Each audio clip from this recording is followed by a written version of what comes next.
Hello everybody, this is GamerCat09 and we are going to be starting a new short Let's Play. Today I'm going to be playing Lost Girl's Diary, which is a free-to-play game on Steam. I am playing this on the PC. I believe this was like a Russian kind of import, so the language barrier might be a little bit obvious as far as translation, but this is going to be the start of several different games I'm going to be playing over the course of maybe in the next couple of weeks. I am taking a little bit of a break from longer Let's Plays, so I'm not going to be immediately jumping into lengthy Let's Plays.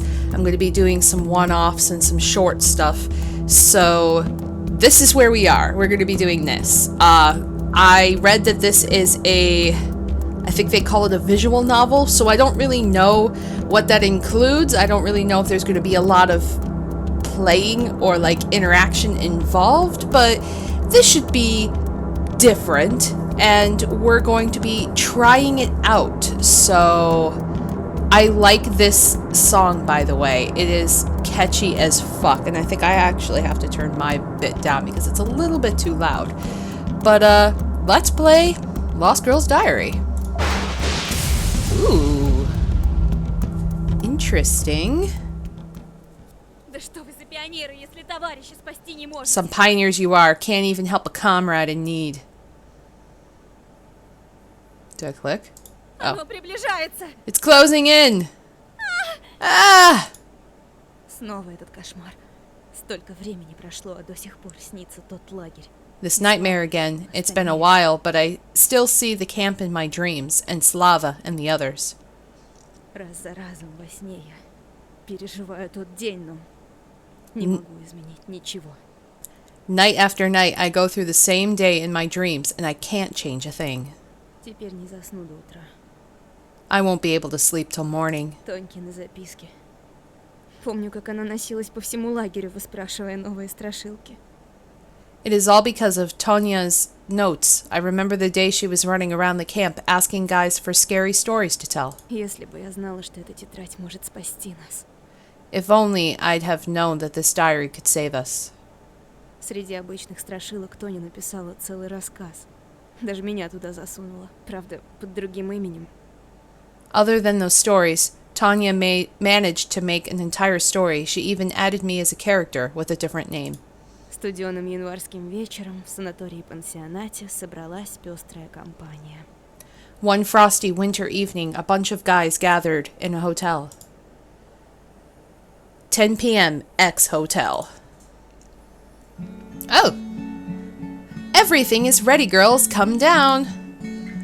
I'd rather read a book in my room. Let's go, Olya, please. Blue hair. Fine. Yay! Looks like someone dressed up tonight. It's none of your business, Sasha. Why don't you ask Lisa why has she put on so much makeup? She always does. But you, whatever. Go light the candles. You got it, boss. I'll go get more candy. Way to go, sweet tooth. Sweet taste builds sweet character. Kids are kids. Hey, Sasha, isn't it bedtime for her already? Not yet. Just let her stick around for a while. Ooh. What happened? All right, girls, let's... Ah! Blast, we got company. Who's there? It's us. Who's us? It's Stoyopa and I. Open up, Vera. It's freezing out here. Vera? I've asked them to come, right? It's gonna be more fun that way. Vera? Idiot. Vera, dear, you should have warned us. Wow, this place is so cool. You even have a fireplace. Hi, girls. These are Stas and Stoyopa. That's such a weird freaking name. Unless the Y might be silent, might be like Stopa. So I'll just call him Stopa, because it just sounds really weird if I pronounce the Y. We play sports together. Stopa quit standing around. Say hi. Hi. Hi. It's your fault. There were not enough rooms in the hotel for you meatbags. No big deal. That was a paper mistake, so we were forced to go along with your group. Take your coats off, boys. Vera, why did they come? Take it easy, Sasha. I'll rip their heads off if they mess up. But now the ritual won't work. How come? No boys allowed. I should have known. Come on, think of something. I'm out of here. Oh yeah, please, stay with us. Stas, sit here. Stopa, start a fire. Should I? Of course. Cool. I guess it's Christmas, judging by the Christmas tree in the background. Hey, Stas, what kind of sports are you into? We do sambo. You should watch us sparring sometime. It's even more exciting than karate. Embarrassed, are we? Let me introduce you to my friends. This is Lisa. My full name is Elisa Vida? What a name. But I am used to being called Lisa. Aw. Hi. I think Elisa Vida is the cutest among all these guys. This is Sasha. She's our class president. Don't let her look confuse you. She is tough but friendly. Vera dear, you are way talkative tonight. Pleased to meet you, Stas. So am I. And that's Oya over there. She's the quiet type. As you can see, that dress fits you, Oya. Of course it fits me. It's my dress. That is such a weird thing to say. Like, oh, the dress fits you. Okay. Thanks, that's why I'm wearing it. Okay. Awkward silence. And that's Nastya by her. Nastya? Nastia? Nasta? Isn't it your bedtime, Nastya? Nope. Are you in love with Vera, Stas? Oh god. Am I? What? Fire started. Quit fooling around. Sit down already. Sit with me, Stopa. Stopa? Sorry. Me and... Hey, what's going on? We were going to summon the Queen of Spades, but we are not supposed to do that until midnight. The Queen of Spades? Hold on. You told me you were going to tell fortunes. Feel like telling scary stories, guys? Why not? Oh boy. Awesome! I know a good one. Wow. Who's gonna start? How about you, Lisa? Are you ready? Always ready. The story is about the Black Veil. I've already heard that one. No, that was another one. And don't interrupt me, please. Begin. Ooh. Part 2. Black Bedsheet. Creepy. Do I click? Oh, yeah. Okay. Ooh, the music is back. I love this music. Okay, this story is about the Black Veil. I've heard it from a boy who heard it from a girl who was in the camp where it happened. So this story is true. There was a girl in the camp. Her name was Yana. She was tall, slim, with a braid down to the heels. Her skin was soft. The lips were red like corals, and the eyes were big and shining like forest lakes on a summer's day. A real knockout. The entire half of the camp boys were into her, even some camp leaders, but they were nothing to her. Yana only used them while they were happy to satisfy every single whim of hers. Some of the boys even fought for her. She had been reported eventually, but the teachers put wool over their eyes for her. It only took her one ugly face to make a clean getaway. And that was it. No one would say a word. She changed boyfriends like socks, but some of them got lucky to ma. Ah, you got me. What? I didn't. Shush, runt. Also, there was a couple in the camp. They were so deep in love that they couldn't live apart. Every spare moment they had, they spent together. When the belle had found out about them, she was looking to steal the boyfriend. But she was waiting for the right moment, and it just so happened to be a dance party at the camp, because why not? Yana was dressed in a satin dress as dark as moonless night and high heels. She decorated her braids with a scarlet bow. Everyone made way for her. All the boys wanted to dance with her, but she was way out of their league. The time of Ladies' Choice dance had come, and she asked him for the dance, and then she seduced him. He couldn't resist her, so Yana snatched him up. But his girlfriend followed them, and then she found them. Well, you got me. I didn't. What? Oh, I see. Making out. I think that's what they're trying to say, and she keeps getting interrupted. I didn't. Making out. Ew. Shut up, you all. That's how it was. The next morning, camp leaders were counting children and found 2 of them missing. The 2 were the girl and her boyfriend. They were looking for them, and they found the boy lying in a valley with his bones broken as if he was grasped by a gigantic hand. And the girl was found too, hung on a tree. There was a note under the tree, but what was written in it was kept a secret. Chaos reigned in the camp. Neither the police, nor the ambulance, nor the fire department could make any sense of what happened. But I thought, ouch, stop hitting me, Vera. Shut up already. What happened to the pretty girl? Ouch! Shh! And then the children were disappearing. They were found in the forest, dead, either suffocated to death or with their bones broken, just the way it happened to the boy. Another strange thing was that before the children died, just like the boy they made. Lisa! You got it, didn't you? The camp leaders were on the watch every night, but children kept on disappearing right from their beds. Scared parents began taking their children back home. The principal had a heart attack. Moreover, the rest of the children stayed up all night, hoping to catch the murderer. When the clock counted 12, they saw a window swinging open as the black veil flew in through it. It grabbed a sleeping kid, tied him up, and took him outside. Everything had happened so fast that only one boy managed to hit the veil with a stick. After the stolen boy was found dead next morning, the eldest camp leader confessed about what was in the note.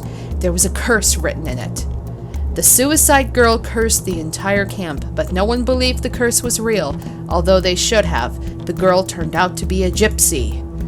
The camp leaders had examined the children, and they found a huge bruise on Yana's hand. Then they searched her clothes and found Yana wrapped into the black veil. Ooh. They beat her to death right away and incinerated her body in a huge fire. No one ever went missing again. Ever since then, locals believe that from time to time there is a pretty girl in black coming to a dance party attempting to steal some girl's boyfriend. And if she succeeds, the boy is never to be found. I would go out with the black veil. What a moron. Who's next? My turn. Of course. I am going to tell you the story about the red teeth. Ooh. Part 3, the red teeth. Again? You tell it all the time. Because the story is legit. Aunt Zena had been in the camp and she saw it with her own eyes. If you have already heard it, why don't you go to bed, huh? Tell it, Nastya. Me and Stas have never heard it. It happened a long time ago when Auntie Zena was just a girl studying in a primary school. It happened. One summer, she went to a camp which was far away from home. And one of those days, something terrifying, I don't know why I screwed that up, terrifying happened there. Someone had stolen all the food from the camp, every single bit of it, including breadcrumbs. The principal went out to get food at the local city at once, which was far away from the camp, while children were left with no food for the rest of the day. Those who had brought some food had to share it with their roommates, but most of them had nothing to eat at all, so they drank more water in order to fool their stomachs. I love this music. I am really liking the music. The soundtrack in this game is really pleasant. I am very happy. Imagine how big the line to the restroom was.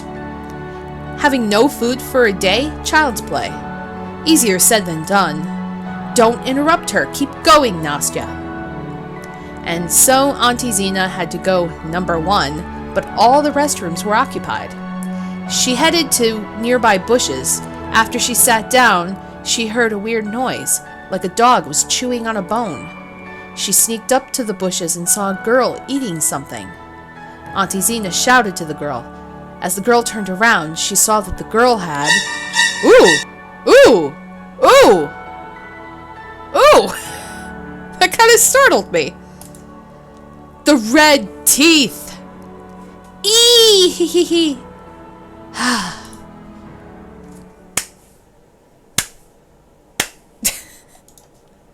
It turned out that the girl had found a pack of cranberry jelly and wanted to have it all to herself in the bushes. Her name was the Red Teeth to the end of the camp. And who stole the food? I don't know. Auntie Zena's never told. Nice job, Nastya. Quite a scary tale. Who's next? I am, but I must warn you, this story is so scary that I couldn't sleep for a whole month after I heard it. What a wimp. What a wimp. The story is about the Black Hand. Oh, wow. Part 4. Black Hand. The very same? Precisely. Squeals, squeezing. Eee! I don't know how to mimic that. I'm not good at that. I don't have a candy wrapper to fiddle with. Just pretend I'm fiddling with one. My classmate was there. He saw the Black Hand. And he wouldn't lie about that. 2 years ago, my friend David went to a camp. Only the A students from all over the country could be in the camp. David? Yes, David Schnippelson. Do you know him?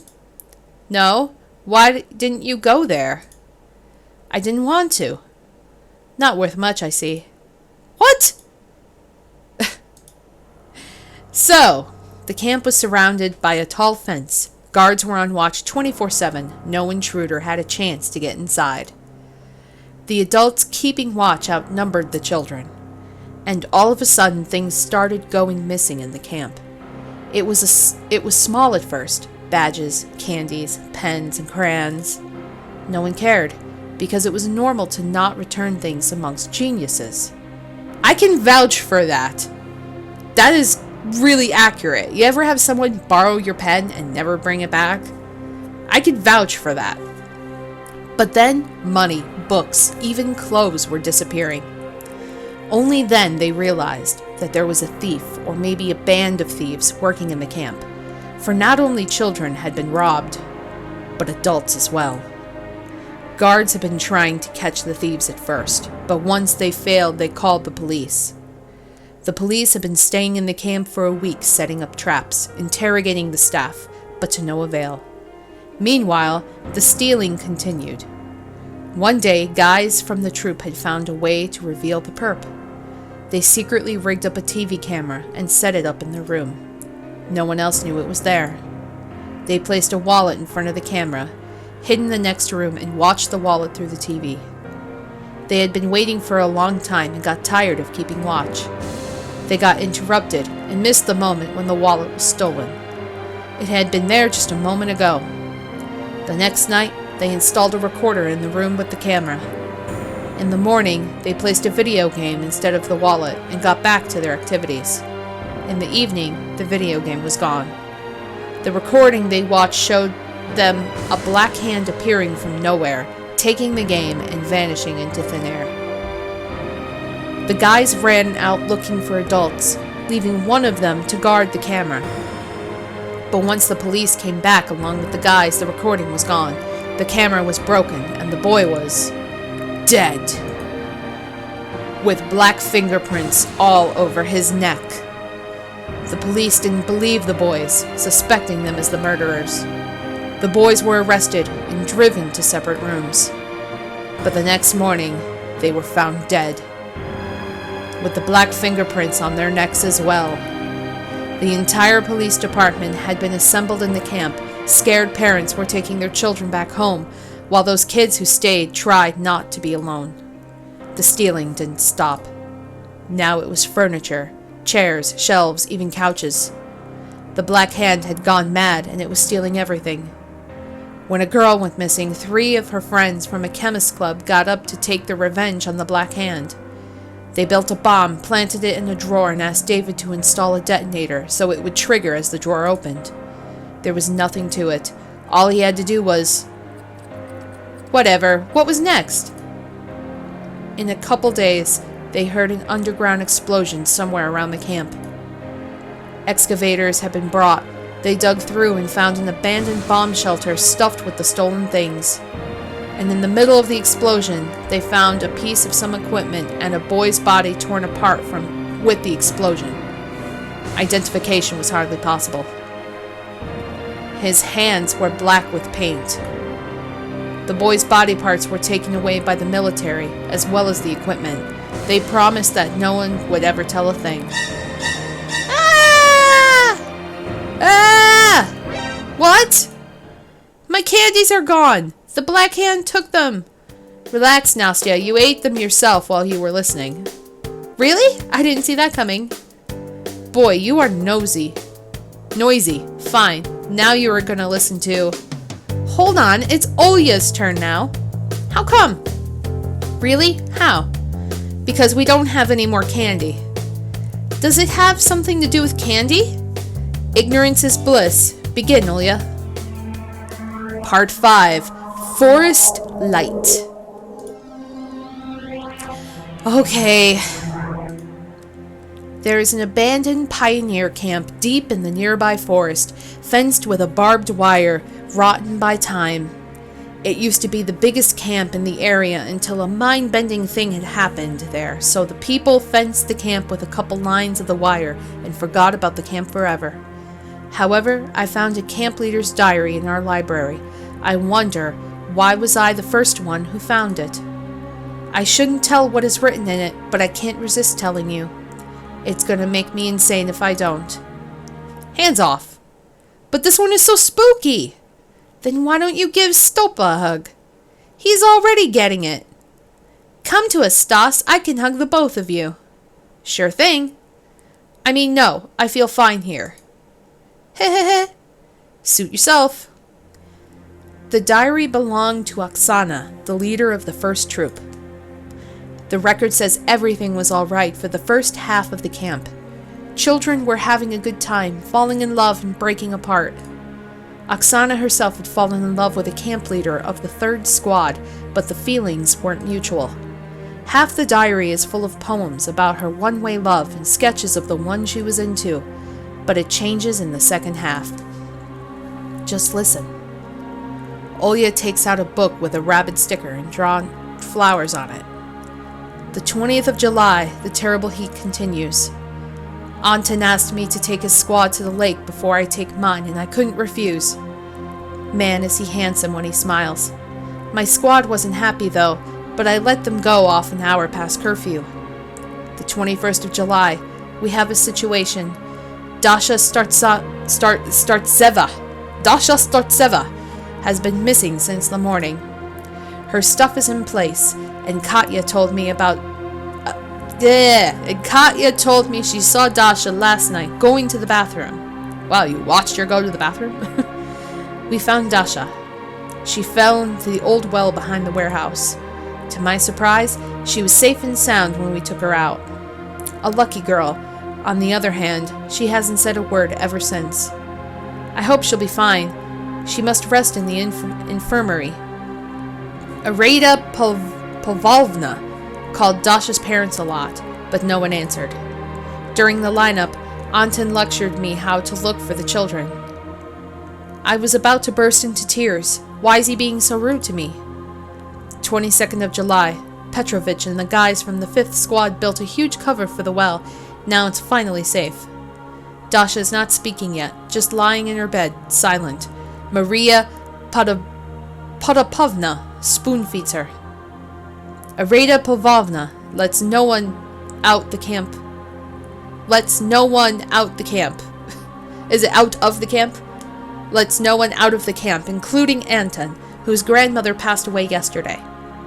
The 23rd of July, we are going to see Dasha today. We made a wonderful bouquet for her and a card with our best wishes written on it. Something is wrong with Anton. He had a quarrel with the principal this morning. The rest of it was written with a different hand. All of a sudden, I felt like I was out of my body, watching myself from a different viewpoint. I hear a blunt slam after he pushed me right into the well. It doesn't hurt though. But I feel sad. A green bright spot in the sky reflects in the puddle on the bottom, and I see it coming. A shooting star, I think. I should make a wish. The spot shines even brighter. The green sparkle is closing in on me with the speed of sound. It stings me and casts me back into my body. Now it's the two of us in the body, me and the star. The pain is back, and my neighbor doesn't like it. The little green sparkle starts beating the way my heart does. It is growing inside my body, filling every single cell as if it was an empty vase. The vase is all cracked, however. The green light is getting loose through it. The star bangs in anger, and the rifts in my body fade away like snow under the sunshine. I feel good, so I curl into a ball right in the humid, stinky hole. Too bad I can't see my companion. I can only feel it burning in my chest. The star wants me to get out of the pit, but I don't care. The only thing I want is oblivion. The star is not going to give in. It's thrashing around inside, and I pity it. It warmed me at first, but just a moment ago it moved up my shoulder, out of the sunken part of my body. Poor thing, how unlucky it got. I can't stand. I see a small shard of sky above me. Now it's being blocked by some figure. And now it's not. This flickering annoys me, so I close my eyes. I feel someone taking me up, awakening old memories I am hiding from. All this happened to someone but me, while I was just being a spectator. The show is about to end, and now it's a fireball instead of the tiny star growing bigger inside me. It is not a friendly companion any longer, but a gruesome warden watching over me. He forces me to eat, causing pain in the stomach. He forces me to go to the bathroom, stinging my feet. The rest of the time, it lets me rest obliviously. The fireball is not growing bigger anymore. Now it is training my body to follow its commands instead.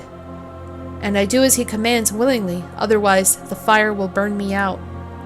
All I need right now is a little bit of rest. Right now the fire bends down my neck. A nurse comes in. She drops her tray with plates on it, so porridge and blueberries scatter all over the floor.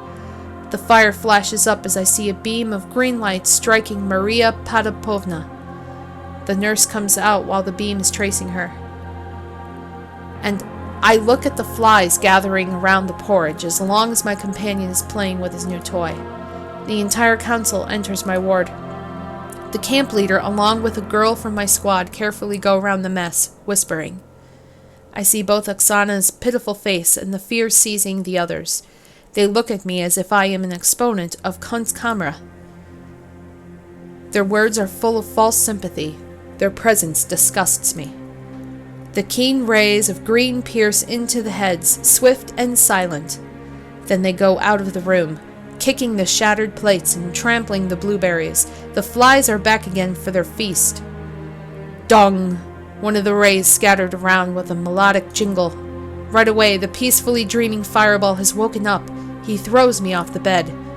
I go out of the infirmary, unable to resist its pressure. But I don't want to. Dozens and hundreds of rays are following me along the way, right to the targets only they can know as I follow the way my star shows me. We slowly make our way around the camp while the green rays fill the air with their shine.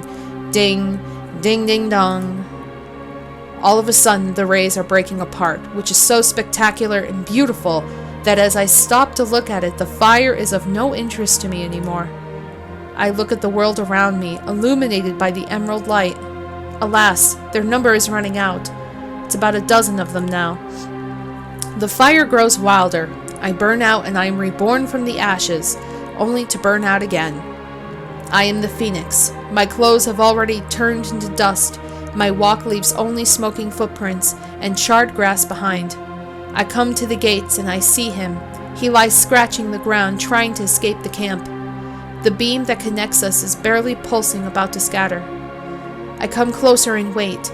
Now it's finally gone, leaving nothing but green sparkles on the floor as he freezes.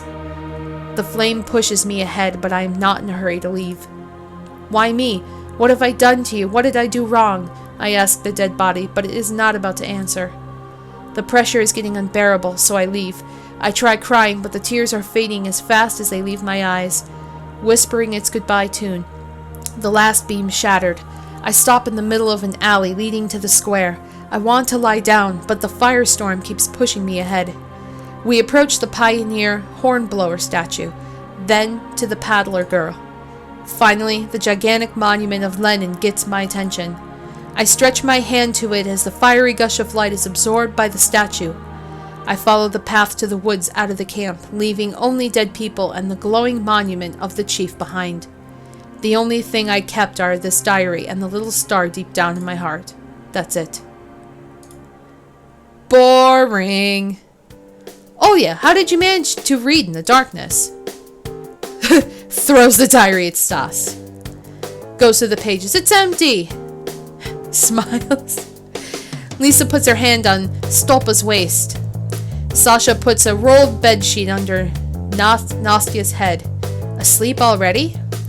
Yup, if only your stories were more interesting, you would make a fine writer, but your tales kill us with boredom. I thought it was a really good story. I really liked that one. Huh. Finally, it's time for a real scary story, not one of your knockoffs. Prepare to tremble with fear, for now you will hear about the red eyes.